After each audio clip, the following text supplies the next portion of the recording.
The virgin name Pokey from Slovakia, come link me in a jam down. And we are reason about the journey of life. The journey of life. Every day I wake, it's a new day. Treading this journey of life. Journey of life. Pokey, you want me to tell you something? King in my castle.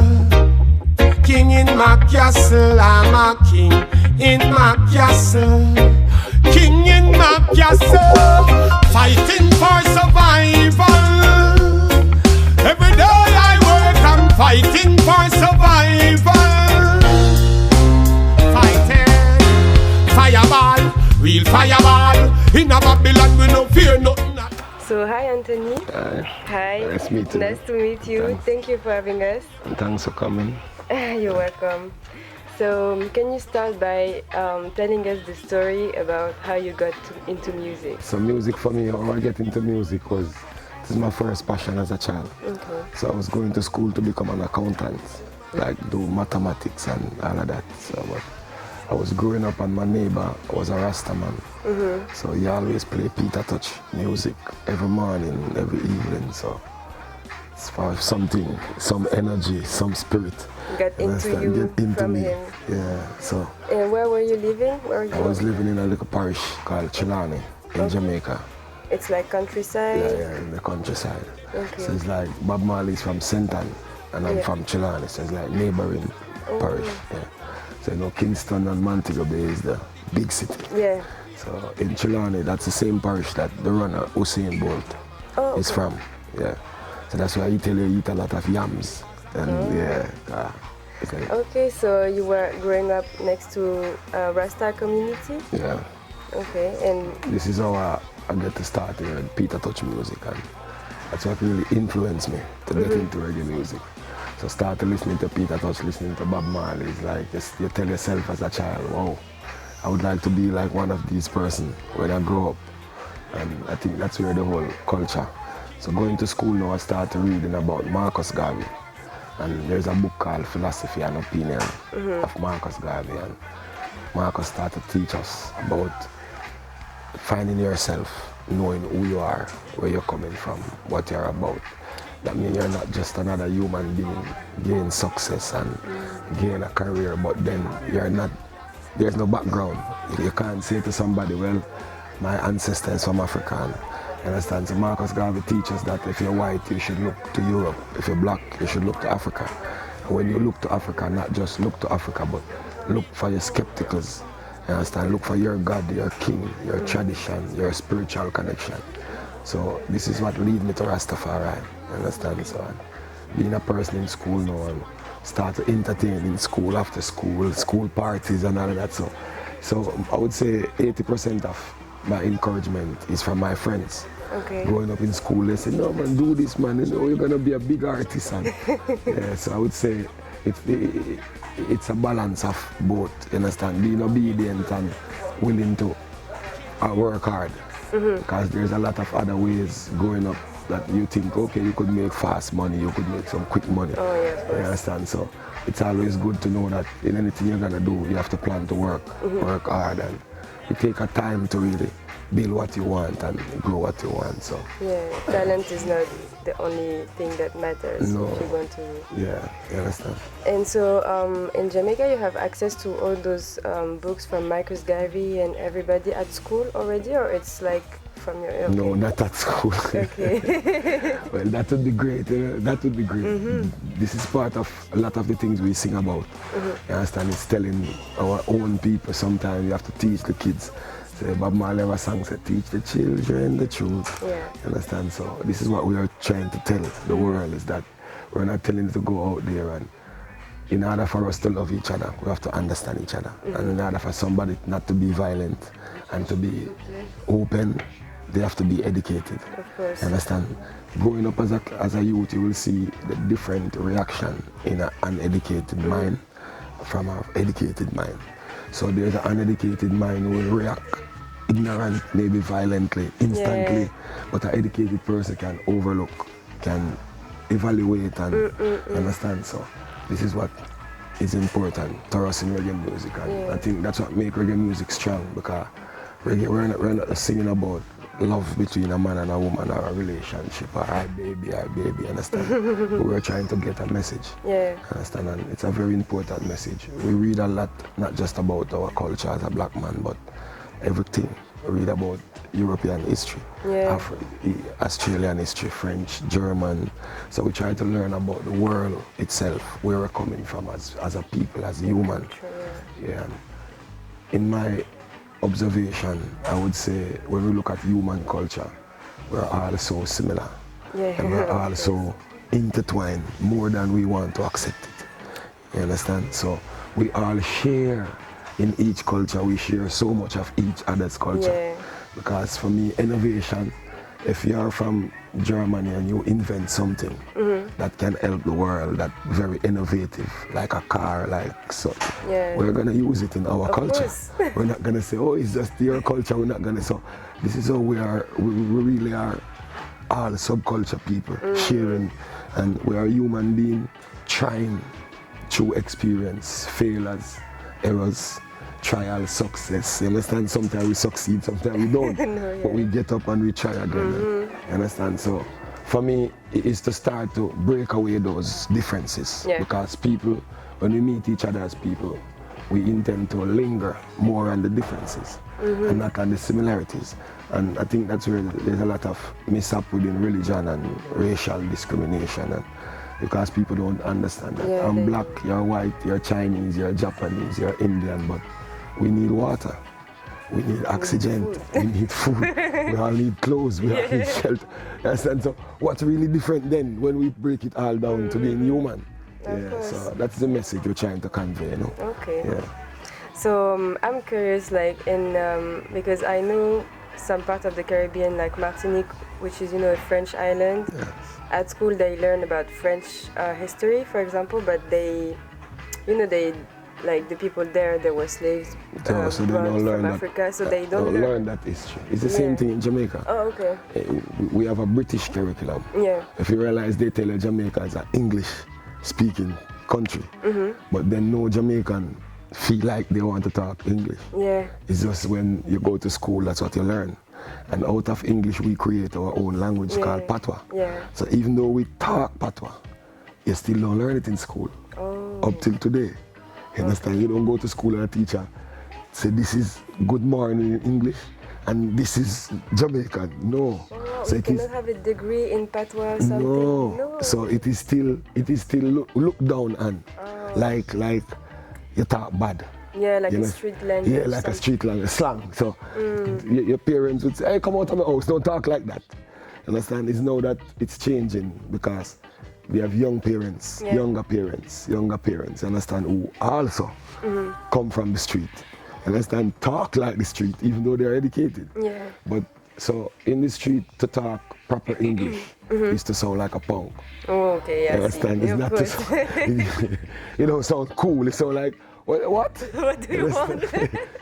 So we're an English-speaking Caribbean, but we create our own Patois language, and this is why Rastafarian culture is so loved and so respected in Jamaica, not just by the Rastafarian community, but growing up as a youth in Jamaica, the first time you can say, oh, I hear about Africa.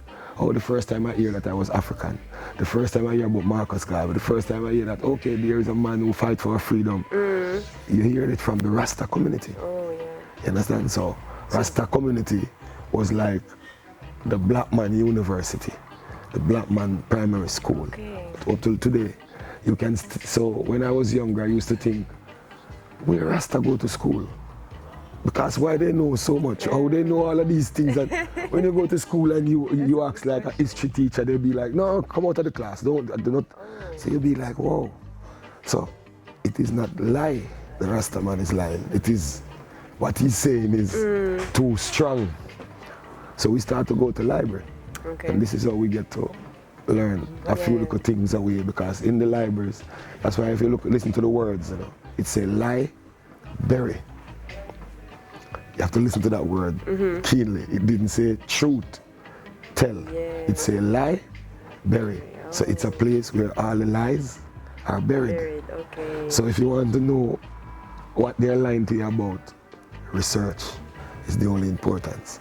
So if you look at archaeology, if you look at any historical person, they don't just get up and say, well, they research. Of course. You understand? So this is what Rasta is. Rasta is a man from Jamaica who keep researching, discover who he is as a person, discover his spirituality, discover his identity. So sometimes it makes him so hard to be accepted by society. Yeah. You understand? Because society see him as a person who rebel against society. So this is how we look at even Christ. Christ was a zealous to us, a rebellious person, rebelling against the time, the Roman law, the Jewish law, the order of the day. You understand? So this is what Rasta is. We are rebels in these times. So Bob Marley said, rebel music. Yeah. We are rebels, but we are soul rebel. We don't come to fight you with a gun and tell you to go shoot somebody, No, because you speak about we speak about it. You understand? And this revolution is when you change your way of thinking. Yeah. You make you a total different person. You understand? So this is the revolution we're fighting for. And so you think that the Rasta community has a huge impact on the self-confidence of Self-confidence of black people, in Jamaica. globally, Okay. not just Yeah, Jamaica. globally, of course. And that's why you see in Martinique, in Guadeloupe, St. Martin, Guyana, there is so much Rastafarian. Yeah. And people might not understand, because imagine growing up now, as you say, growing in your country, going to school, not learning certain things in school, but then you grow up now, start to realize as a teenager that no, there's something different about me than the other person. And the other person is already telling you that you're different from me. So then it's time for you now to go search for your identity. Who am I? But then if you meet a Rasta man in the street, he would say to you, oh, you're African girl, what are you talking about? You're queen, you're royal. But you're the one coming from school. Yeah. You understand? And maybe he say to you, I didn't get a chance to go to school. I stopped at certain level. Yeah. So I learned the main factor. Our ancestors were fighting not for education, but to read and write. The opportunity to read and write. To have access. That's where education comes. You understand? So if you go to school and say, well, in school I'm going to get education. No. In school you get insights. Yeah. You get ideas, theory, that you have to go now and look for those practical facts, those connections. You understand? Yeah. So that's why we are saying knowledge is vast. You never stop learning. No, you never stop. You understand? That you don't come out of school and say, oh, I'm bright because I got 10 degree. Yes, you got 10 degree, but maybe you cannot survive if I put you in the street for one day. Yeah. Because you don't got common sense. You understand? Because common sense is not taught. No. It is something you learn through experience, how to master it, how to navigate. Is how you learn to navigate your education that you learn. Yeah. You understand? So this is how we look at the Rastafarian community. Okay. So they contribute not just to Jamaica, but to the global world, as I would say. Because they're also from outside. You can see them as Jamaican culture. Yeah, and I look at reggae music now, like you enter Martinique, you enter Guadeloupe, you enter Guyana, you enter Africa, you enter Australia, you enter even South America. This music called reggae music become a background for the suffering people who looking for ideas, and in that system that they're living in, they don't see the opportunity. But now here comes a thing called reggae music that me and my friends could go into the jamming and start to learn something, and out of that we create a career. Yeah. We create a life to change our family life. This is what I was explaining to Juliet last night. When I watch the TV and I see French Guyanese artists or any artists from the Caribbean performing, I'll be like, whoa, excited. So, because for me, and when you listen to most of them, every one of them is influenced by reggae music. Of course, yeah. So that to show you that reggae has entered their country and changed their life. Yeah. Give them an economical means, give them a way, an identity to be different, and make life without being violent. Make life without leaving an image for the other side to say, see, I told you, they're killers, they're gangsters, but you could motivate another youth from your country to grow up and say, oh, I want to be like him, oh, I want to be like him. You understand? So this is the power of reggae music for me. And this is why I love to do it and love it so much. Okay. Because it's not just for us. It's not just for Jamaican, not just for a black person. Yeah. It is for any human being around the world who sometimes, if you go to Australia, the person who play reggae music, if you listen to his story, it is not a story that, oh, I was a wealthy person that grew. No, it's always the same story. You understand? You go to, now there's, what you call it, Hawaiian reggae. There is, from these islands, like J-Boog, you know J-Boog, nice to know you, let's do it again. So Bruno Mars used to play reggae music first in Hawaii. So they got Polynesian. Okay. So that's the next reggae crowd that's growing. Yeah. So look where the Polynesian islands are. Yeah, it's so That's far. the end of the world. You don't even know places out there. Yeah. And reggae is out there. It's out there. I went to New Caledonia, Connacht. Yeah. So did it? look at these places, look how far. Sometimes you look at the map, you don't even recognize that. But the Kanak people is telling you, oh, reggae music, and it helps us to understand. And these are still tribal people. Yeah. They are not people who would say, yeah, break off into our modern time. They're still holding on. Understand? So that shows you the power of the music. And when you go to many of these countries, they don't understand every lyrics. This is the amazing part about it. Everyone don't understand every word, like an American song or like a song that might be sung in their language. Yeah, because of the patois. Yeah, but they understand the message. Yeah. And this is what keep people, generation following the music.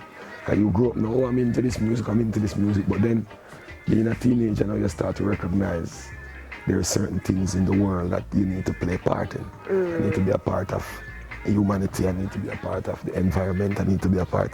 But then you realize suddenly, wow, this is what reggae music was about. Yeah. Reggae music become the background of that. They told us. Yeah.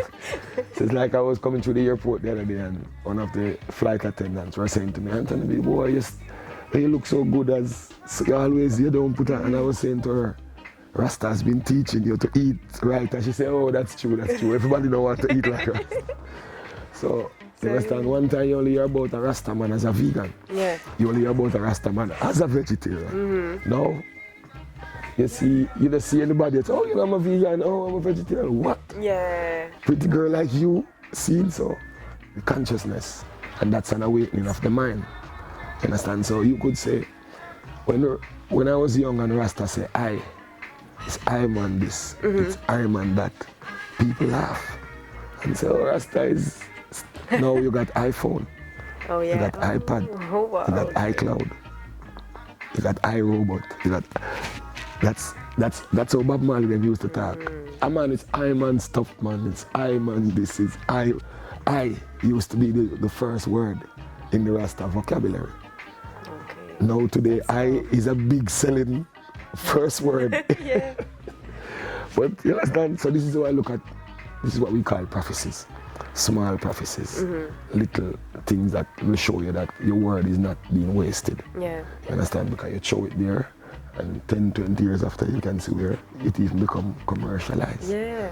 So yeah, reggae music has, like the evolution is never stopping. Never stopping. And so if we want to speak a little bit more about your career, what do you talked earlier about failure and up and down. What do you consider like it's your biggest failure during your career? Well, I wouldn't say there's a big failure. I would say I grew to realize that my message that I'm carrying, if I go commercialize, it won't work. You understand? So for me, it's a sacrifice. Yeah, it's a choice. Yeah, that I make. So when I just get signed to a record company like VP, and I start to look at, okay, this is what it is. This is how the business operates. This is what it is. Okay, I want to be in a free spot where my opinion matters. Yeah. Where my songs matters, my message matters. And I think when you become commercialized, no one believes in you. No. Nobody wants to hear that. You can't be the rich millionaire trying to tell me, bring love, bring peace. No, people don't believe in that. Yeah, even you, maybe you don't believe in what you write the same way because now you start to working for the company. I want to sell billion record. I want to be on the billboard. So I'm going to take these opinions out of my music. I'm going to take these ideas out of my music.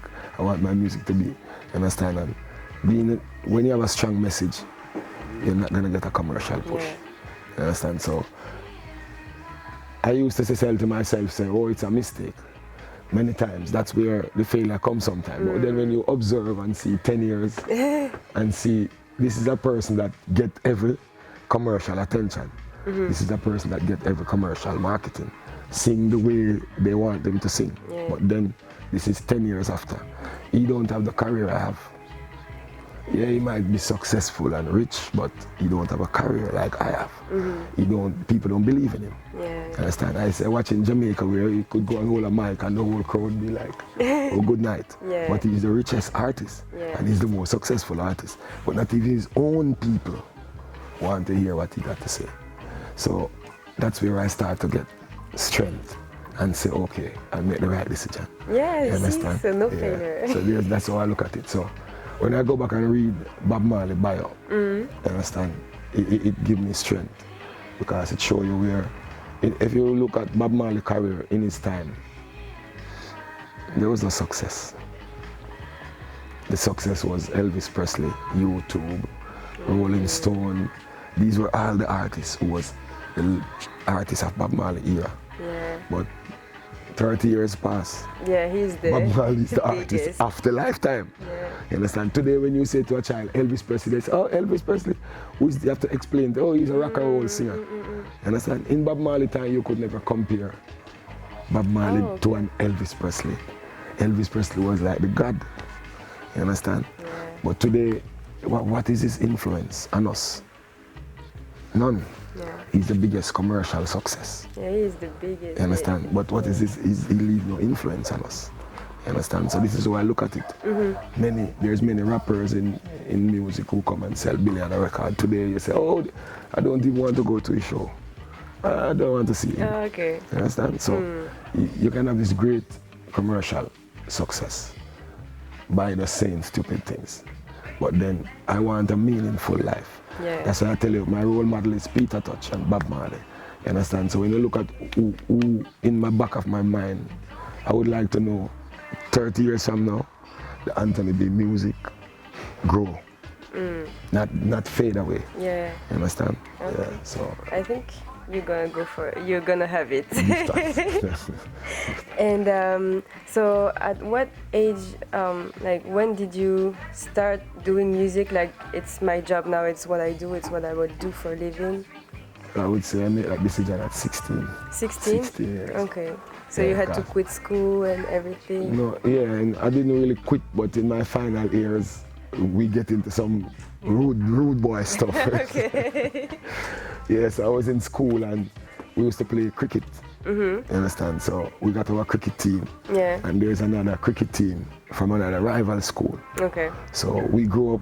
This is why I grew up and hate politics so much, because I'm from a community, and the only reason why we are rival with the other school is not because we are kids having anything against each other, but we are. One is from a PMP community, and one is from a Labourite community. Yeah. So it's like the right wing and the left wing.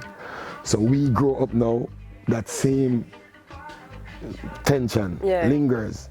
So we're gonna play against this team. Not just us who come to the cricket, but the community come out. Oh yeah. And their community come out. So the tension now is, oh, the game. If I hit you with a ball and they feel, okay, he do it purposely, it's a fight. Okay. So this is what happened. One of the guys on the team, he was the son of a popular Jamaican Dan at that time. And this Dan was, you understand, and he was there at this. And the other Dan, I'm from a community now where the school is. There's another Dan now from that community. Okay. His son was also on the team. Okay. So it is two teams with two Dan sons. It's like politics. Yeah, so it's the same thing. I was a part of one team, which one of the Dan sons, and I was the other team who come to our school. So the ground was in our school. The school is St. Catherine High. Yeah. It's in Spanish Town, Jamaica. You understand? So we got cricket match and we didn't even know what wrong. We just know we start to fight. A man start to fling stone and seeing some people head get burst up, and like me and three of my friends, we get kicked from the school. And some of the other guys get kicked from the other school. And one of my friends his mother filed for him, he went away, going to the military. Yeah. And next thing of my friend coming to the music. And so that's when I really start to, you can't go home and tell your parents you're kicked from school. No. So you have to find a way now to pretending like you're going to school. So studio was school. So, but yes, when we were your boy, that's why I tell you, I don't want none of you to listen and try this thing. Stay in school, get your education. You understand? So we start to take your uniform, dress up in the morning. Okay. You go to studio, hang out in the studio, look at the time for school to be over. Oh, and then you go home like. So, but it couldn't work for too long. Because then your parents, where's your work? Where's your? So you start to miss out. And you have friends still going to school who know your parents. Oh, and they ask them. Say, well, what's up? We don't see Anthony coming to school. He's all right. Understand? So then now I have to run away now from home. Oh, so, but you said you were doing music? Yeah. So and they didn't. I was into music, but I can't tell your parents. Oh, I'm gonna do music. I stopped going to school. Yeah. You're 16. You understand? You're a child. You're telling me so. And then I run away from home, start to stay on the road with friends, and start to but the great thing about my friends now, they have never encouraged me to get into gangster things or get into trouble. You understand? I couldn't say to none of my friends, oh, I'm gonna do this, and it sound wrong. They be like, no man, you have the hope, you will change our life, man, you're a star, man, you understand? So good encouragement from friends is always, it is vital. Because sometimes friends encourage you to go over the board and do down. You understand? So it's good to have good friends. So it's always good to have good people.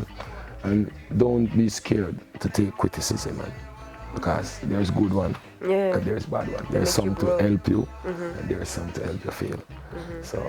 So you didn't have your parents' support when you started? No, not really. And that's why I sing a song called Mama forsake you, Papa forsake you, Jah will take. So I start to went to Bubble Hill now. That's where I go to sleep. Because not going to your parents, right? So I start to go to Bubble Hill because Bubble Hill now is open to anyone. If you're homeless, doesn't matter, you don't have to be Rastafarian. So you have nowhere to stay. You're in Jamaica, you're stranded. It could be 2 o'clock, 2 a.m. You could go to the bubble camp. And they say, who are you? I say, I'm from where, I got nowhere to stay. And they will put you up, take care of you till tomorrow. If you want to go, you go. So this is where, so many Jamaicans live in the bubble camp, even when they're not Rastafarian. You got a storm, you got a disaster. Sometimes people got nowhere to go. Yeah. They go to the bubble, they might spend 3 months till they rebuild. So this is what the Rasta community is. Everyone is welcome. You're not gonna say, oh no, we don't want to. You have to have money. And, you understand? So this is the only community I know that you could go survive with nothing. Because they know if you got nothing, you come with nothing. And people will take, because in the bubble camp we have 1 kitchen. No, not every house with a kitchen. No. It's like one kitchen. So everybody have a house, but 1 kitchen. So everybody go to the one. So if I go on the road and I get food, I come and leave it in the kitchen. Okay. You understand? So this is for sharing. It's for sharing. Okay. Yeah, so when I go there and I learn this, imagine you coming from the normal day-to-day society in Jamaica. Now you go to a place in Jamaica where for you people, Rasta man, see, and you see this living now. So growing up, for me, the first time I witnessed something look like heaven. I look like it is not of this world. It's the first time in Bubble Camp. Because you feel like you can never, people will never let you down. You go. No, you don't feel like you don't have no money, but you wake up and you eat. Yeah. Somebody, you want clothes, so you don't see that nowhere in the normal day-to-day society. You understand? How you see every morning, every Friday, all the families come together and they're dressed in white. And they pray in the morning at 6 and they get up and you see each other servicing to each other. So when you see this, it's like friend administering to friend, neighbors. This make you feel like, wow, I'm in heaven. This doesn't even feel real. That's your favorite thing about Jamaica? That's what I love, the warmness of the people. So to show you that a Jamaican will help you when you find out maybe after his position, he would be like, how did he help me? You understand? Because he need more help maybe than you. You understand? So I like that, you know. And so now that you're in your early 40s, what do you think is the biggest lesson you learned from life? And then you traveled a lot, you moved from your country. Everything you do last week, come back to you next week. Okay. Karma is a real lesson. So this You is what I can. that? Yeah, that's what I can say I learned in my years. And as I say, my biggest lesson I learned is that first coming out in the world, you expect to see so much differences. Because this is what you grew up learning. Oh, the French is man, the French is different. Oh, the British is different. Oh, the English is the German is different. Oh, I'm African, I'm different. But then when you come and you speak, growing up in Jamaica, we don't know that there was poor people in France. Okay. We don't know there was German. We don't know that there was poor white people. Okay. 100%. Because there is no poor white people in Jamaica? Growing up in Jamaica? That don't even sound logical. When you say a white man in Jamaica, you're talking about rich. Yeah. Nobody think. You understand? It's since I started to travel the world, I know that there's poor white people who can't afford things, who might come to Jamaica and just have their hotel money, who live 9 to 5 life day to day, just like you work for your own. We used to think that the white got so much money, they inherit everything. Yeah. Oh, okay. You understand? Because you're growing up in school. Jesus is white. Yeah. God is white. The richest man is white. The scientists are white. The doctors are white. The politicians are white. The kings are white. So they have everything what they want. You understand? So it's like, even I used to say to Juliet when I just come to you, boy, French people, everybody rich man. Because you would see in Jamaica every day you're trying to make, it's a bustle, it's a struggle, it's a hustle. But then you go to Spain and they say, oh, it's fiesta. It is 1 o'clock in the day.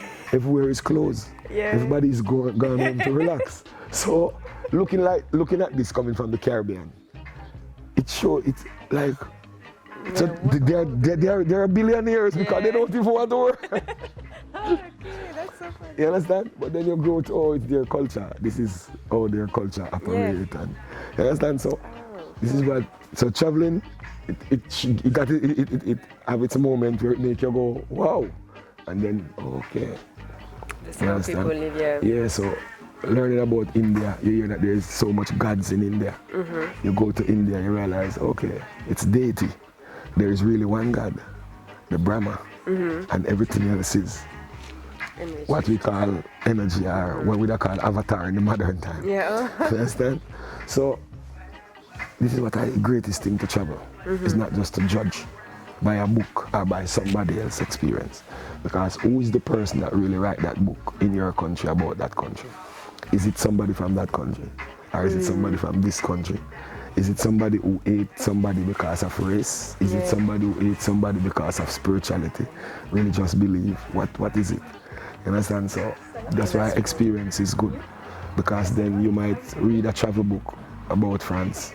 Growing up in your country, learning about France. Now you come to France, you realize, wow. Yeah, it's not like that. I have to get myself. It's not like that. And I think that's why, if you realize, this is one of the message I would like to send to all the Caribbean people. Okay. Don't give up what you have in the Caribbean. Don't run away. Don't give up what your mama and your papa has fought to leave for you. Yeah. Because this is what happening. This is happening in Jamaica too, like in many of the Caribbean islands. Oh, you left, my mom give me 10 acres of land. I'm gonna do that. I buy an apartment in Paris. But then you lose. Yeah, you gain this, you lose big time. You just give up everything for an apartment in the here. You understand? So it's when you leave now, come to Paris, you realize you still want to go home every year. Yeah. Because you hear now, oh, I miss my country. Where you gonna go? You got nowhere to go. Yeah. You're going back to your country, staying in a hotel. Oh. So you're a stranger. And you're not to your land of your birth, you're a stranger. Yeah. You can't invite somebody home. You have to go on Airbnb or go on the internet and look at that. You're going home, or You understand? And you don't even participate in the evolution of your country. In the development. Yeah, You complain, but you never try to be a part of the solution. You understand? So you will come, I don't like my and this. Every day I go, it's the same. What you bring back, that's different. Yeah. There's no internet there, okay? You bring back the internet. Did you bring the technology? Did you bring a company? Did you go? You have the power. You understand? So this is what the message I would like to convey. Okay. Don't become one of them who discriminate against yourself. You understand? To enter the first world. It's good to travel and go everywhere and live. But sometimes travel first before you make the decision. Don't just say, oh, I'm gonna move to Paris. I'm gonna sell this. No. Go first, open your eyes, and maybe what you have is, that's when it become real profitable. Yeah. Because now you're in Paris, you realize, oh, I got a farm in Guyana. Oh, I got a farm in St. Martin. If I take people from Paris to my farm, oh, I could make a life. So the boat can be your legacy. You understand? We're not telling you, oh, sit there you are and don't get no experience. No, that's stupid. I would like everybody to gain the experience to travel. Because then when you go back to your country, it make you sometimes respect more what you have. And you become more open-minded. More open-minded. And you realize how powerful your culture is. And how important. And the simple things sometimes you take for granted. When you come here, you learn, okay, like, but they can't cook, or they can't wash, or they can't, and this is the things that you fight with your parents to do. But then when you come to another country, you realize, oh, it's a good thing I used to learn these things from mama, because I can help myself. You understand? So many things that you fight against, sometimes and put aside and look at it like, oh, it's not relevant, and, oh, it's whole, or I don't do that anymore. No, you understand? So love your culture, love yourself, and love everyone else. You understand? Be very open-minded and willing to learn. So where is the first destination you went the first time you went out from Jamaica?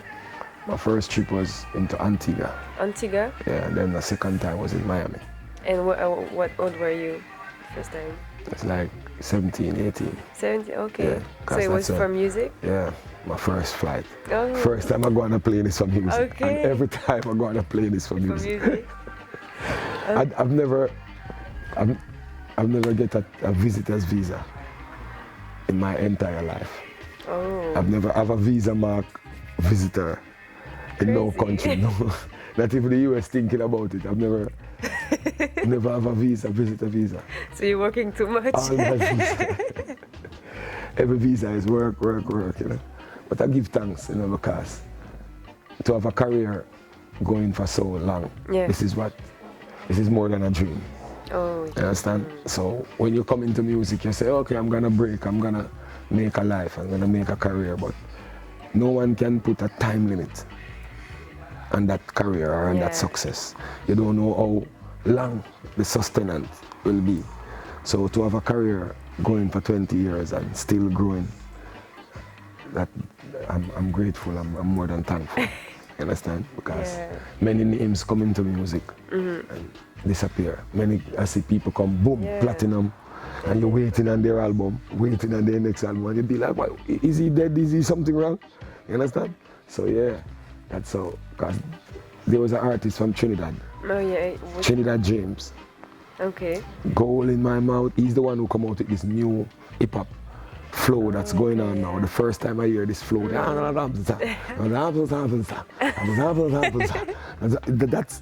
the first rapper I hear with that style. Gold all in my chain. Go, you understand? Yeah, that's true. Yeah. Trinidad James, and when I start to hear every other rapper now with the style, I be like, whoa, he's gonna be a big rapper because his style. You understand? When your flow take over, you start to think now the first person you hear with this flow, he's gonna blow up because everybody's copying him. I don't hear nothing more from him. Yeah, if they copy and they make more money from it. Yeah, so this is what I look at in the music, that to have a career that you can know that you're still going and people still look out for you and people still come out and support. I give thanks. Yeah, and so because you have your own personal style, how did you find it? Because I feel it's like the main like the hardest work to find your own sound, even in Jamaica, since you have the rhythms, everybody is always singing on The same, same reading, so you have to come with your version and everything. So it's just, as I say, I started out, I love Peter Tosh, I love Bob Marley, but my main focus was I didn't want to sound like Peter Tosh, I didn't want to try to sound like Bob Marley. Yeah. Because this is two different person with their own distinct sound, and for me, identity is very important. Understand? All of us have a fingerprint, all of us have a eye read, all of us have certain things that create our identity. So in music now, you're trying to find a sound that I'm not sounding like that person, I'm not sounding like that person. So you end up with finding this sound and you say, okay, this is new, this is fresh. So when I just started out, all my artists, even bigger entertainers, used to come to me and, what are you trying to do? Sing? Or are you trying to DJ? You understand? So this is always say it's a sing-J style. So it's a more DJ style with more melody, with more melodious than just the hardcore DJ first time that we used to have. So a lot of these, 90% of the modern DJs today, that's their style now. Okay. So most of the style we got today in the 2018, 2019 is sing-J style. You understand? Even Vibes Cartel, Movado, they're all sing-Js now. Okay. You understand? It's not just hardcore, but now there's a melody with a chorus. Oh, nice melody, you can sing, and then they get into the verse of it. You understand? We don't just come anymore and be hardcore from the start. So I think that's the difference that I try to create from the Shabba Rankin and from the Ninja Man and from that era. You understand? In that era it was hardcore. You understand? When we come now, we try to put more melody. One thing I can do, one thing, something that you can feel like you're singing to a singer, but then a DJ coming down with the, you understand? So it took you time? Well, just a couple of years, you understand? A couple of years, because we're not coming from this time where we just go into the studio, make a song. We're coming from the time when you have a song, you have to first make the song. When you go to a studio to record the song, you have to do what you call a rehearsal, but at that time they call it an audition. Okay. You understand? So it's not, do you hear this rhythm? Okay. You like the rhythm? I'm going to play the rhythm. Okay. And you have to stand in front of the producer and sing your lyrics on it and the melody, and you have to sing on all of the rhythm. Then he say, I don't like that. Oh, and he cannot record you? No, you have another song, sing another song. And you have to, so you will sing 10 songs. Okay. And he say, I don't like none of them. So you have to go home, write again. Okay. You understand? So this is the era we're coming from. So this is how dancehall was powerful now, because when you make a new song, there's always a dance going on. Some party going on somewhere with 100 people, 200 people. It doesn't matter the crowd. Once you have a new lyrics, you go to that party and you say to the selector, put on the rhythm. So you put on the rhythm and you DJ these new lyrics for the crowd. Yeah. And the people be like, you don't feel it so much. So you know, you get a better insight that the crowd is not. Yeah, oh you understand? So you come now, you DJ, you say, okay, this is the next song. Yeah, so the people, it's like watching a talent show on the TV, and the people judge and say, okay, but we used to create our own talent show for the people. So when they say, oh, we like that, or we don't like that, you know, say, okay, the next song I'm going to go to the studio to record is the one that the people like. You will get the producer sometime and say, I'm going to do this tomorrow, come to the dance. So the producer come to the dance. And they see. And you put on a rhythm and he see, he'd be like, let's go to the studio. No. So that's how we coming out. So that's why we started out on sound systems. Yeah. You understand? So it also helps us to be good performer. Because then you have to know how to move the crowd that in front of you. Because dancehall is hardcore. No one care who you are, how big is your name. They don't care how popular your name. If this is not working now, it's not working now. This is dancehall. So even if you're Michael Jackson coming to sing, they say, oh, we don't like that song. Change it, next song. So they are this hardcore, and it keep us on your P's and your Q's. Because They don't do it now in Jamaica, but in our time, they would buckle you. Oh, yeah. People throw a buckle on you. Oh, wow. You understand? Boom, come off the stage. Now people would say, oh, it's kind of changed. You understand? Yeah. Because even we talk against it, that's not good too. It's so. Yeah. But now people would say, oh, come down. But in our time, it was hardcore. They hit you, boom, with a buckle. Calm down. We don't like that. And you have to teach now these new artists. They don't really do that. They don't go to the dance like that. Understand? Anymore. So that's a different changes. Yeah. That's the only part of the music I can say. Change. You understand? Now is more Pro Tool. Yeah. Sometimes I hear a song in reggae sometime and ask, who sing that song? Because I don't know the entertainer until maybe start to perform, and I say, okay, that's it. They don't show off, but they don't show off anymore what they don't know. Because they stay home. They stay home. And the computer make a song. So sometimes you hear the song, when you see about the entertainer, it's not even sounding the same. Yeah. Because there's so much computerized part of the song. It's less organic. It's less organic. Yeah. So now it's hard to identify an artist in these times. Like you could say, oh, that's Bounty Killer, okay, that's Buju Banton, okay, that's Beanie Man, oh, that's Bob Marley, okay, that's Ziggy Marley.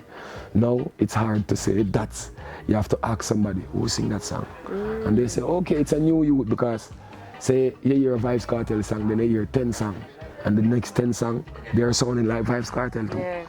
So then you have to wonder, who is that? Is that Kartel too? You say, no. So now, and being an entertainer, that's the part for me. That's changed, where I, as an entertainer, can't even identify many of these entertainers anymore. You understand? Yeah. And so you, like, Jamaican crowd is one of the hardest crowd? In the world. Yeah, in the world? Yeah. Okay. For any entertainer, not just for Jamaican entertainers, but hip-hop entertainers, R&B entertainers. Everybody. Yeah. Because we like organic stuff. Mariah Carey was in Jamaica at the Jazz Festival, and she was doing what you call sing-over. Yeah. And the playback stopped. Ooh. And she was still singing, and the people realized, whoa, she was doing, and they started to throw water, throw cups, hey, come off the stage, come off. And that was the end of the show. Wow. You understand? So even for a big superstar, Beyonce come to Jamaica, people come out, and she was in a jacket, like a tall jacket. And when she come out first, for the first song, the people be like, is that Beyonce? When she goes and take off the jacket, people, So Jamaican people, they're like that. You understand? Yeah, very organic. They want to, if you can sing, you're the singer, sing. Yeah. If you can't sing, say I'm not a good singer, but I'm trying, and they still love you. Yeah. You understand? Be honest. Yes. Yes. Yeah. Okay, so thank you so much for your time. Thanks now for coming. Now you have to go take your train or plane or whatever, take the road. Yeah. So it was really interesting, and thank you so much for your time. Thanks for having me. Thanks for coming out. Keep spreading the message. One love. That's it.